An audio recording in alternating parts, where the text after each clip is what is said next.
بسم اللہ الرحمن الرحیم۔ السلام علیکم۔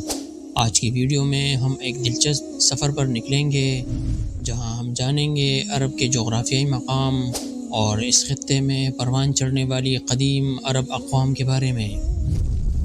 یہ خطہ جو آج دنیا کے نقشے پر ایک اہم مقام رکھتا ہے، اپنے اندر ہزاروں سال کی تاریخ سموئے ہوئے ہے۔ آئیے دیکھتے ہیں کہ کس طرح عرب کے یہ وسیع صحرا، دشوار گزار پہاڑ اور سخت موسمی حالات یہاں کے لوگوں کے طرز زندگی اور تاریخ پر اثر انداز ہوئے۔ لفظ عرب کا لغوی معنی ہے صحرا اور بے آب زمین۔ عہد قدیم سے لفظ جزیرہ نما عرب اور اس میں بسنے والی قوموں پر بولا گیا ہے۔ عرب کے مغرب میں بحر احمر اور جزیرہ نما سینا ہے، مشرق میں خلیج عرب اور جنوبی عراق کا ایک بڑا حصہ ہے۔ جنوب میں بحر عرب ہے جو در حقیقت بحر ہند کا پھیلاؤ ہے۔ شمال میں ملک شام اور کسی قدر شمالی عراق ہے۔ جزیرہ نما عرب طبی اور جغرافیائی حیثیت سے بڑی اہمیت رکھتا ہے۔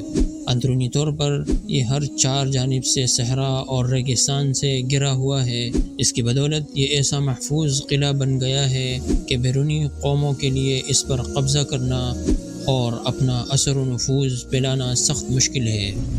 یہی وجہ ہے کہ قلب جزیرۃ العرب کے باشندے عہد قدیم سے اپنے جملہ معاملات میں مکمل طور پر آزاد و خود مختار نظر آتے ہیں، حالانکہ یہ ایسی دو عظیم طاقتوں کے ہمسایہ تھے کہ اگر یہ ٹھوس قدرتی رکاوٹ نہ ہوتی تو ان کے حملے روک لینا باشندگان عرب کے بس کی بات نہ تھی۔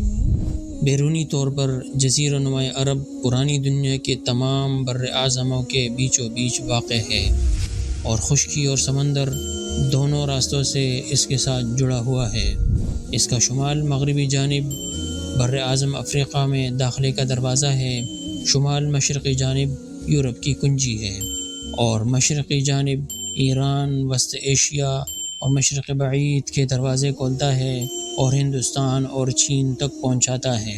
اسی طرح ہر بر اعظم سمندر کے راستے بھی جزیرہ نما عرب سے جڑا ہوا ہے اور ان کے جہاز عرب بندرگاہوں پر براہ راست لنگر انداز ہوتے ہیں۔ اس جغرافیائی محل وقوع کی وجہ سے جزیرۃ العرب کے شمالی اور جنوبی جانب مختلف قوموں کے آماج گاہ اور تجارت و ثقافت اور فنون اور مذاہب کے لین دین کا مرکز رہ چکے ہیں۔ آب و ہوا اور ماحول۔ عرب کا خطہ سخت موسمی حالات کے لیے جانا جاتا ہے۔ یہاں کا موسم انتہائی گرم ہوتا ہے، بارش کی مقدار انتہائی کم ہوتی ہے اور پانی کے وسائل محدود ہے۔ یہ تمام عوامل یہاں کے باشندوں کی طرز زندگی اور معاشرتی ڈھانچے پر گہرے اثرات ڈالے ہیں۔ قدیم سامی قبائل۔ عرب کے ابتدائی باشندے سامی قبائل تھے جنہیں عربوں کے اجداد تصور کیا جاتا ہے۔ یہ قبائل ہزاروں سال پہلے جزیرہ نما عرب میں آباد ہوئے اور ایک خانہ بدوش طرز زندگی اپنایا۔ ان قبائل نے اپنے سخت ماحول کے ساتھ مطابقت پیدا کی اور ایک منفرد ثقافت تشکیل دی جو مہمان نوازی، شاعری اور زبانی روایت پر مبنی تھی۔ قدیم عرب تہذیبیں۔ عرب کی ابتدائی تہذیبوں میں قوم عاد اور سمود شامل ہے جو اپنی تعمیراتی کارناموں کے لیے مشہور تھے اور قرآن میں بھی ان کا ذکر ملتا ہے۔ کنگڈم آف شیبہ یعنی مملکت سبا ایک اور عظیم تہذیب تھی جو موجودہ یمن کے علاقے میں واقع تھی اور تجارت کے راستوں پر اپنے کنٹرول کی وجہ سے خوشحال تھی۔ اس تہذیب نے نہ صرف اپنی اقتصادی طاقت کو مضبوط کیا بلکہ علم و حکمت کے میدان میں بھی اپنا لوہا منوایا۔ تجارت اور معیشت۔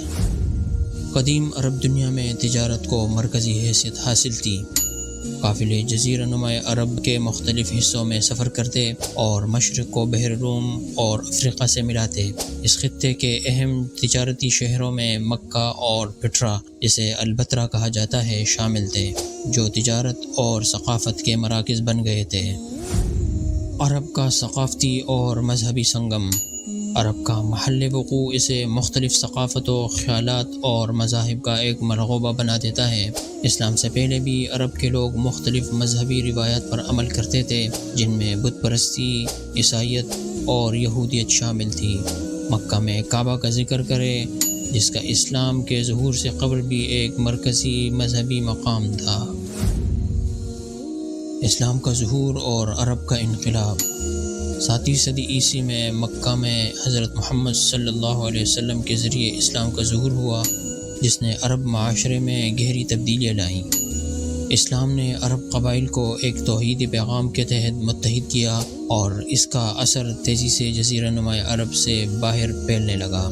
اسلام کے اس تیزی سے پھیلاؤ نے نہ صرف مذہبی بلکہ سیاسی اور ثقافتی میدانوں میں بھی ایک انقلاب برپا کیا۔ تو آج کی ویڈیو میں ہم نے جانا کہ عرب کا جغرافیائی محل وقوع اور وہاں پروان چڑھنے والی قدیم عرب اقوام کیسے اسلامی تاریخ کے اہم ستون بنے۔ عرب کے اسٹریٹجک مقام، یہاں کی تہذیبوں اور اسلام کے عروج نے دنیا کی تاریخ کو نئے رنگ دیے۔ ویڈیو اچھی لگے تو لائک کریں، کمنٹ کریں، سبسکرائب کریں۔